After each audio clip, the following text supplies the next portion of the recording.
This is Mary Beckman. This is my very first podcast today, coming to you from Tacoma, Washington.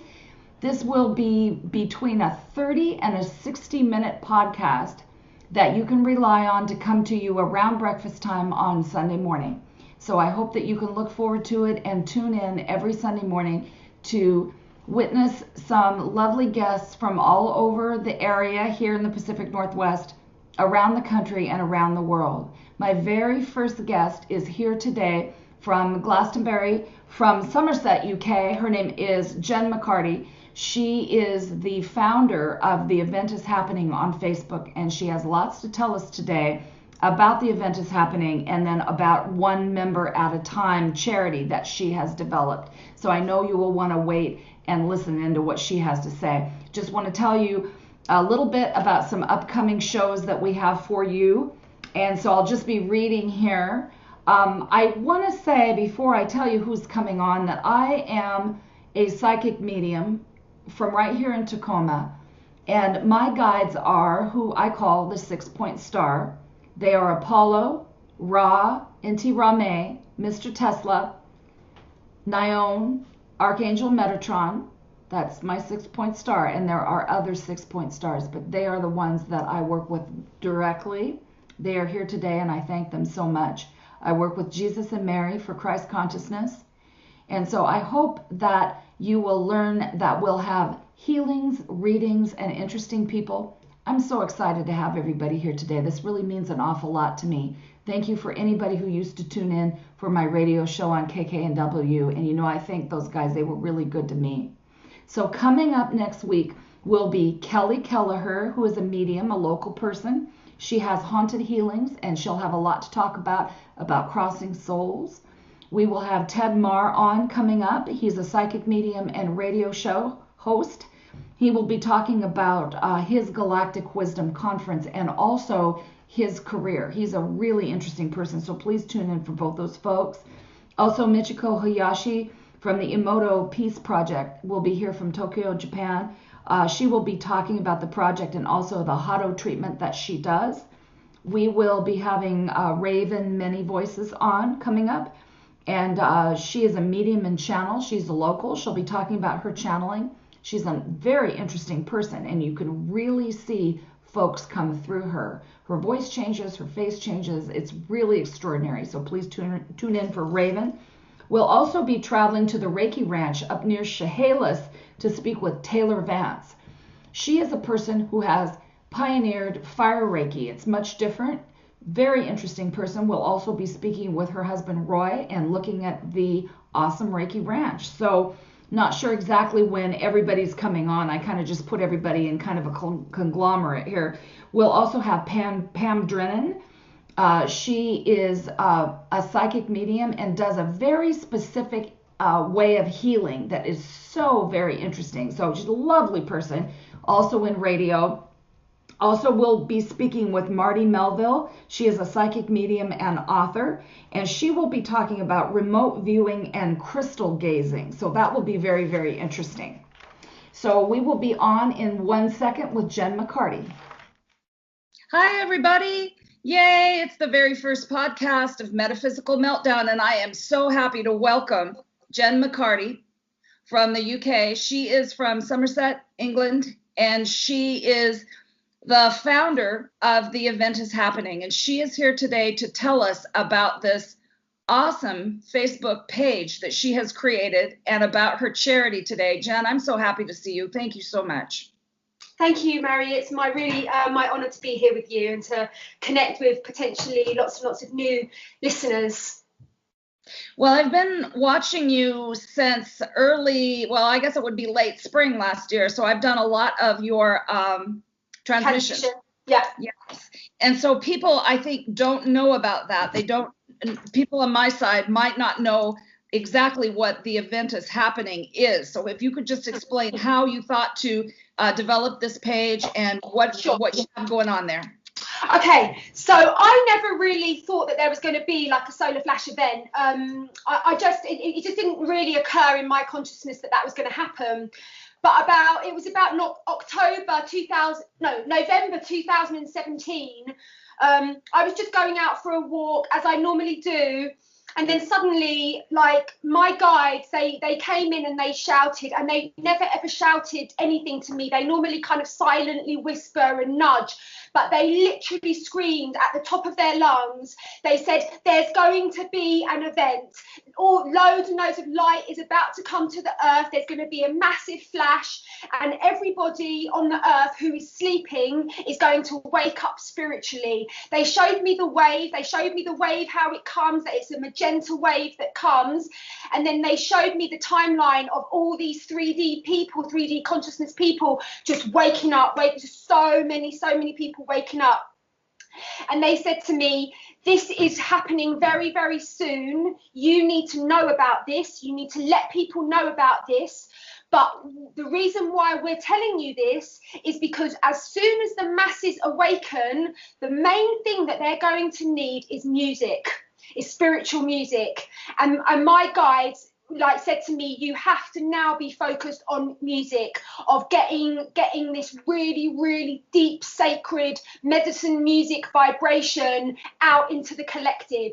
That was the reason that they were telling me. They were like, because if you think about any revolution, the thing that's marked any revolution really is the music, and it's going to be such a massive part of it. So that was really their stance. They were like, you have to be focused on the music and you need to know this now. And I was like, whoa, okay, all right, guys, like, chill, like, whoa, And anyway, I got home that day and kind of like, sort of wasn't really thinking about it. And I made a video because I had my YouTube channel at that time, and I make videos about twin flames and stuff. And so I was guided to make a video that day, and I was about half an hour into the video, and I was like, and then I remembered, and I was like, oh yeah, guys, by the way, my spirit team, they told me today, in fact, they screamed at the top of their lungs, and they told me that there's going to be an event. And the minute I said the word event, all of a sudden this light came into my room. It completely and utterly covered my whole entire face.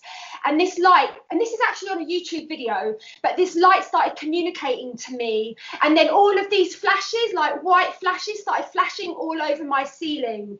So it was very, very, very confirmative from the galactics that this was really was a genuine, bona fide message. So I was just like, oh my God, like, wow, this is really, really confirming, in the middle of this video. So that happened. That was in about November. And I was carrying on with my transmissions, carrying on with my mission. And then we got to about February, and a friend of mine on Facebook, bear in mind, I had never heard anybody speak about the event. I'd only heard it from within my own self. All of a sudden, my friend Morgan, she wrote on Facebook, she said, has anybody heard about the event? And I was like, I've heard about the event. I didn't realise, I'd never knew that anybody else had heard about it. Anyway, she then sent me this most incredible video where this woman, unfortunately, her son had committed suicide, but when on his journey, like, she was having telepathy with him, and he kept on coming through, and he was telling her all about the event, and everything that came through in that video was completely aligned with what my guides had told me, like, to the letter, to the T. And then, lo and behold, I discovered Alison Coe. And then I kind of found myself down this rabbit hole of like, oh my gosh, like, there are loads and loads of people that are talking about this, that know about this event. So that was the first time that I realized it was a phenomenon that other people knew about in that moment when Morgan sent me that post.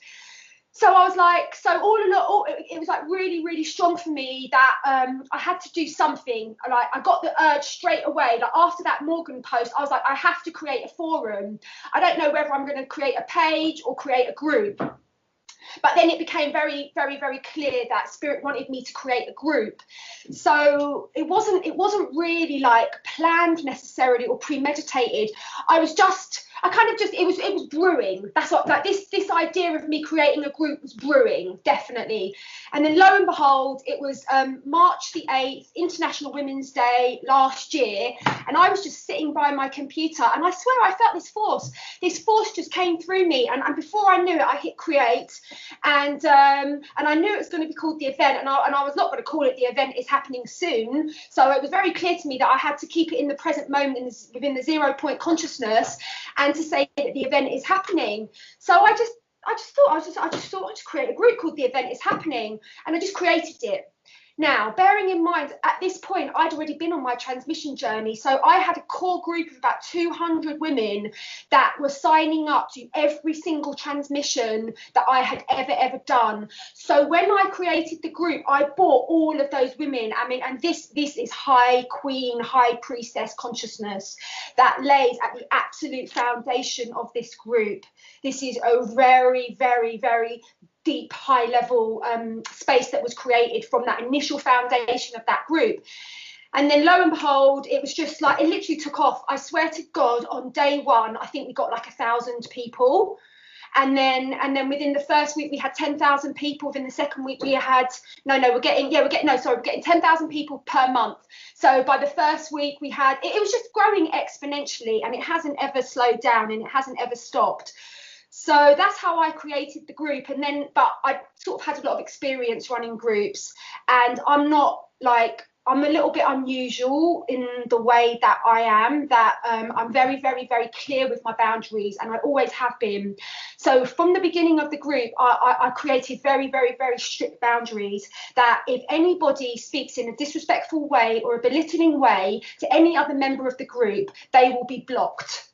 And that is still my policy to this day, because we are cultivating a culture of kindness and respect, a fifth dimensional culture where we're there supporting each other and loving each other. And so, I mean, that's just one of the guidelines. There's many, many guidelines, but that's kind of the most important one. But what it did was it created this space of safety for starseeds, because as we know, starseeds are extraordinarily sensitive and open and connected. And so what with all these groups on Facebook where a lot of trolling vibrations are allowed, it's very hard for starseeds to really, really feel at home. And my mission has always been to create a hub, create a really, really, really deep fifth dimensional heaven space for starseeds.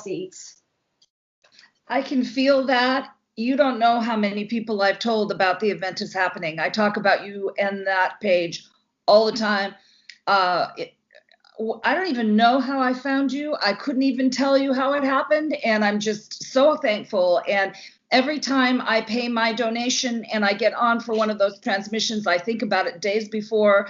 I plan my day around it, and it always makes a huge difference. I listen to them several times, and I always go out, and it's always very transformative for me. So anyone out here who has not listened to one of them, please go. She has one on the special day. She just had one on the 3-3 portal. And so please, everybody, check this out. It's really important. Now, also on your page, there's other things people can do too. Can you, the other things people can go ahead and donate for? I can't remember what you call them. Other transmissions. There are none. It's only me. No, I mean things you do, like something about the twin flame and something about bringing. I have loads of things that I'm offering. Like I have my course. Yeah, I mean my 4-week course. I bought through a spiritual mastery course. And every single person that has done it has completely and utterly stabilized in fifth dimensional consciousness and has gone on to become a leader, way shower with their own groups, and has become, like, literally across the board. Like, I channeled this course, and it is, I was stabilized in fifth dimensional consciousness on the 29th of September 2013, and that was when I had my twin flame ascension. So basically I have shared my roadmap of how I got to fifth dimensional consciousness, and it's very, very, very, very simple, you know, because most spiritual truths are simple, and so but very, very potent, very, very powerful, and it's all about retraining yourself. So I think the most important offering that I've brought through by a long stretch is the 4-week course, just because of the feedback Like, it is, I mean, it's just mind blowing, the feedback. Like, people write to me and they're just sobbing. They're like, Jen, this is everything I have ever prayed for. I now am at that place in myself that I knew that. It makes me cry thinking about it, because it's like, what more could you possibly ask for than to help someone align with their true self, you know, and all of the amazing gifts and alignments and magic and fortuitous meetings and just that come from that place. It's just really, really overwhelming, and sometimes I can't really assimilate it. Sometimes I feel a little bit detached from my offerings because they're very high vibrational and they're very, very pure, and the response is quite overwhelming, and there's a lot of overwhelming responses. Sometimes I feel like I'm in a like movie going, not even able to sort of quite assimilate that. But all I can say is that if you really, really are serious about stabilizing in fifth dimensional consciousness, then this is the fast track. This will help you. Otherwise, it can take years and years and years. It took me years and years and years and years and years and years to. But I'm like I'm like the way shower. And have you ever seen that meme of like where the wolves it's like the leader wolf is the one who makes the trail, you know? And it's like I had to do that. It was brutal, absolutely brutal where I've had to go. But I've been able to birth those gifts, which makes it so much quicker and so much easier for everybody else. But the fact of the matter is, it works. I wish everybody would do this course. That is my prayer. And we thank you so much for everything that you've brought through. So much. What I love about the idea of helping one member at a time, the charity that you have set up, is that it's working already. Again, a simple, beautiful, easy idea. Can you tell people about that? Yeah, so basically about it was in like December. I just was on the page and one guy commented and he was like, I'd love to help you, but I'm homeless. And suddenly I was just struck by like a 50-ton truck. And I was like, what are we doing? What are we actually doing? This is a family. We are a family. And if we have one of our members that are vulnerable and homeless, this is not good enough. And I'm not really being true to my word if I'm just gonna like not acknowledge that. Do you know what I mean? It was like I have to. I just can't sleep at night knowing that there's someone in our group that is homeless. So it was that one little comment, and I was like, right, boom, that's it. I was like, I'm going to create a charity. It's going to be called Helping One Person at a Time, and we're going to focus on one person at a time. I'm going to use my voice because I know a lot of people really love me and a lot of trust and really, really trust me. So I'm going to use my position as leader to rally as many donations as possible. And so literally, but to be honest with you, Mary, this really was my destiny, because I channeled this. It was like every single thing about the charity was so perfect that it was like it was already born. I just had to sort of like tune into the blueprint. Do you know what I mean? So yeah. I was just a clear enough channel to be able to bring through this blueprint. But actually what really excites me is creating a social movement, and that's what I'm going to be more focused on. And the social movement is going to be called Helping One Person at a Time.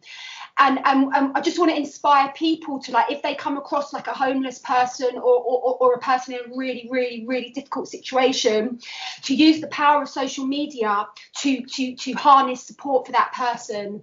You know, so it's not just about me, and it's definitely not just about the group. It's about sparking off social change and inspiring people to start connecting with our brothers and sisters that are living on the streets. Yes. And so the other thing that I love about it is that we as readers and healers can also offer up on auction our readings and healings. I know that I have done that, and I love it. I met the wonderful Sean from the Netherlands. Did you? Oh, he's amazing. Not met, but I feel like I met him. I chatted with him. Yeah. And so it's so easy to do that too. You just connect up with Sean and say that you'd like to offer up a reading or a healing. And so people go ahead and pay for that reading and healing. And then the person who has paid for it connects up with the reader or healer. And there you go. Yeah. And I just auctioned my course, and we got about $100 for it. It's brilliant. Oh, that's great. I must have missed that. So is it helping one member or one person at a time? Well, initially it was helping one member, but then we sort of realised that it's not going to take long for us to get through all the members at the rate that we were going. Okay. So then we thought, actually, if we're going to create a proper charity, which we are, we're going down the route of actually creating a proper charity with trustees and all sorts. It just felt, for the long-term vision, it would be better for it to call it one person at a time. I understand. Okay. Yeah. And then I know that Tammy Ford was your first person, and I have met her over the phone and had a lovely reading with her. She's just a great person. Yeah. So how many people have you helped so far? Okay, so the first person that we helped was Tammy. So I got this idea from this guy, and then I said, all right, guys, right, we're gonna create this charity. And then I remembered that Tammy had been doing my transmissions for over a year, and she sort of like, just little emails that she'd sent to me was like, oh, by the way, Jen, I'm living in my car. Sorry, I can't pay for this transmission. I'm living in my car. And so suddenly, and then I knew that she was a 58-year-old woman, and I just thought, oh my God, she's the person. She's the person. She is like the absolute perfect person that this charity has been created for. Someone who's really, really got their self together, hasn't got addictions, just needs that little bit of extra financial help just to get them out of that homelessness situation. So I just contacted Tammy, and I was like, Tammy, we've created a charity, you're going to be the first person. And she just cried, and then I said, okay, let's do an interview with you. And then we did an interview on the group, and everyone fell in love with her, and everyone was just like, what a 58-year-old woman, like, living in a car for 8 years. That's unacceptable. It's unacceptable. So everyone just rallied around. We raised £2,000 in 2 days.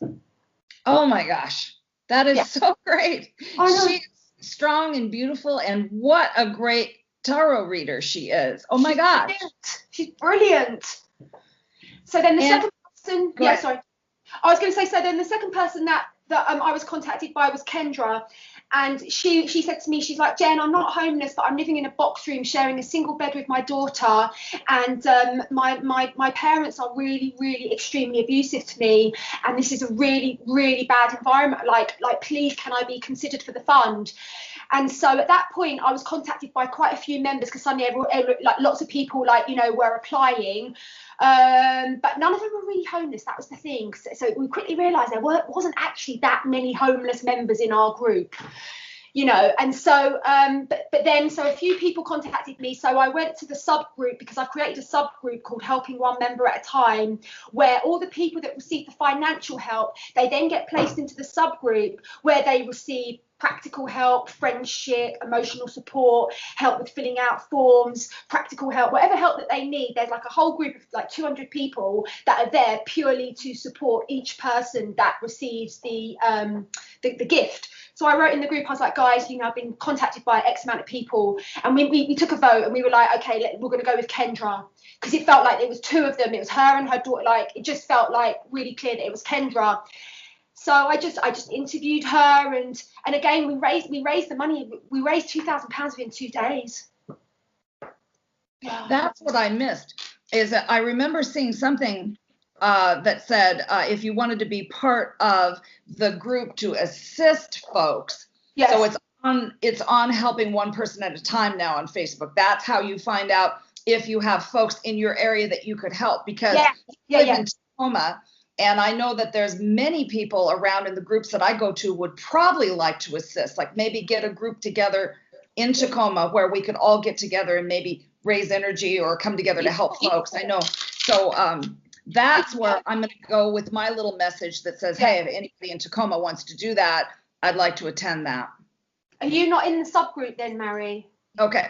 Are you in the subgroup?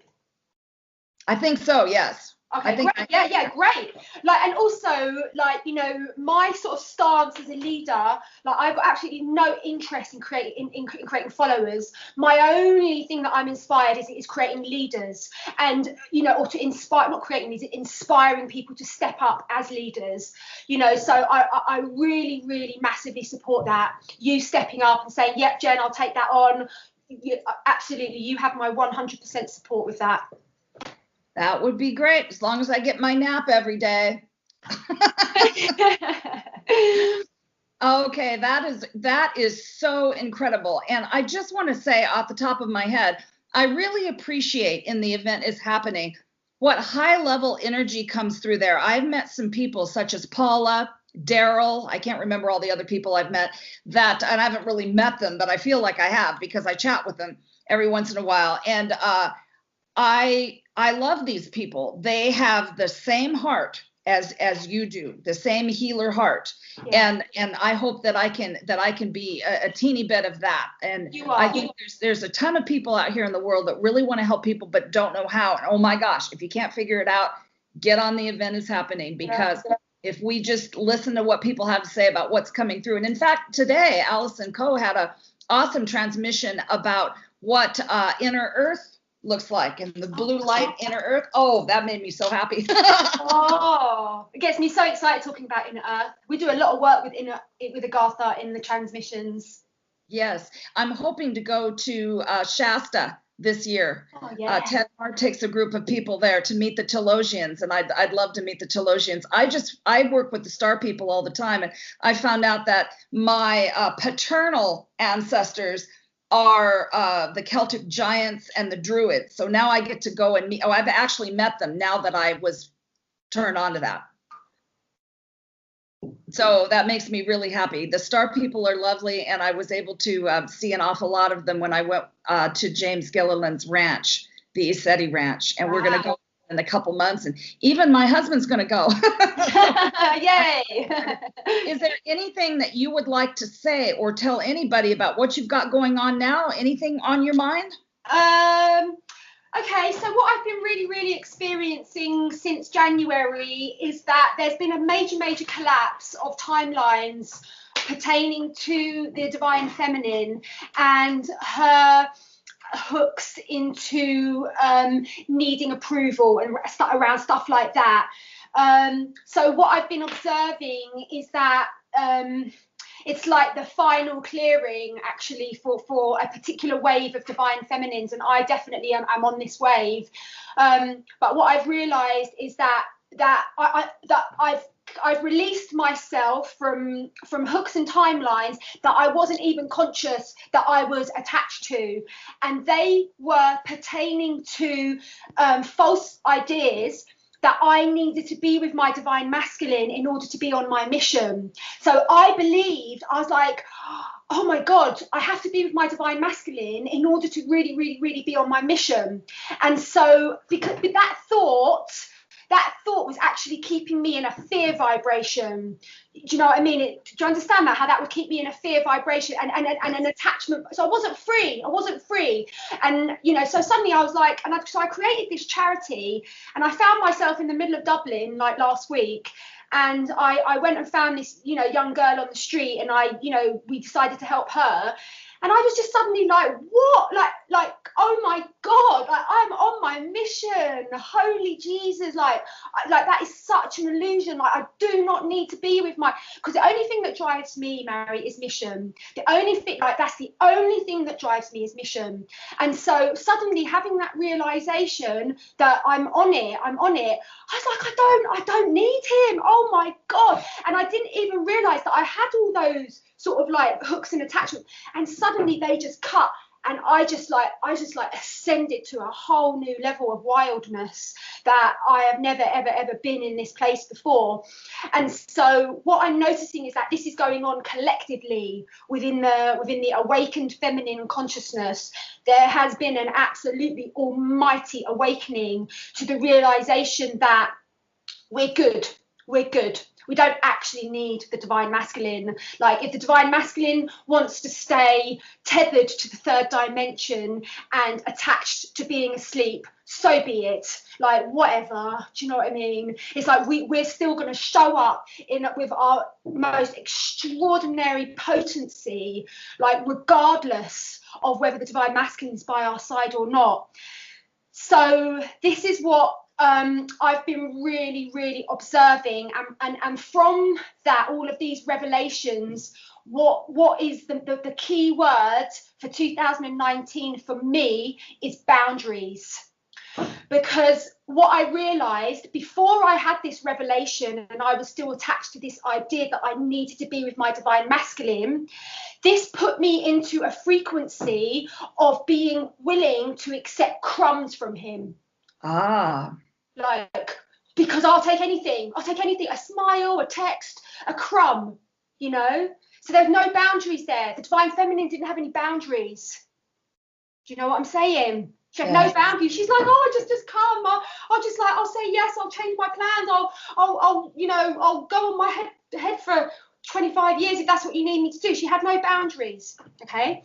So with all these revelations that have been going on and this up-leveling, this massive up-leveling within the divine feminine awakened consciousness, this is creating it now that the divine feminine is very, very, very clear and vigilant about her boundaries. So for myself, I'm like, unless my divine masculine can come to me in 100% recognition that I am his divine feminine and in absolutely unadulterated devotion, then he can just turn around and go, I've got no time for that. Right. Yeah. Right. So, boundaries. Awesome. Very good.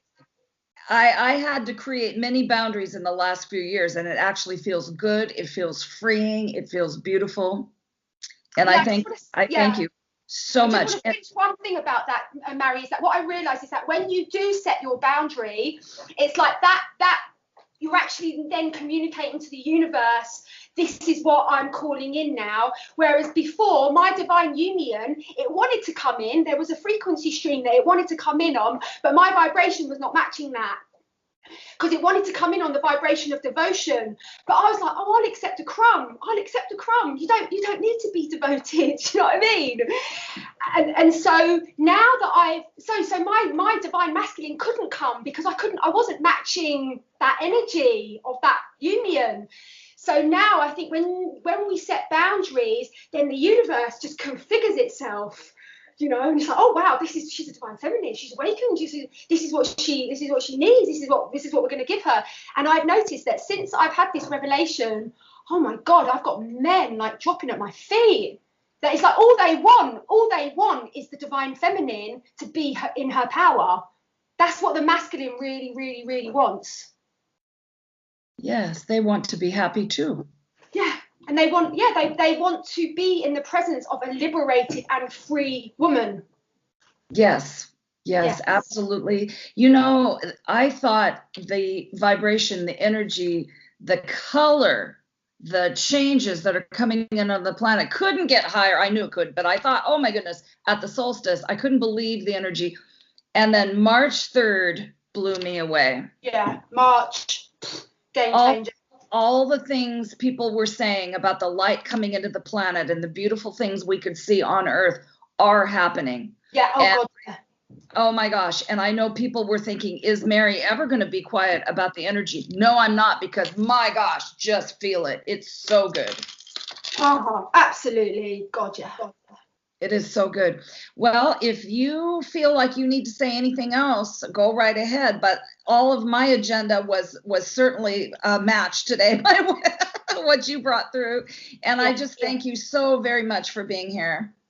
Oh, thank you, Mary. Yeah, I think the main thing I wanted to talk about was this timeline collapse of the submissive feminine. That's really, really important.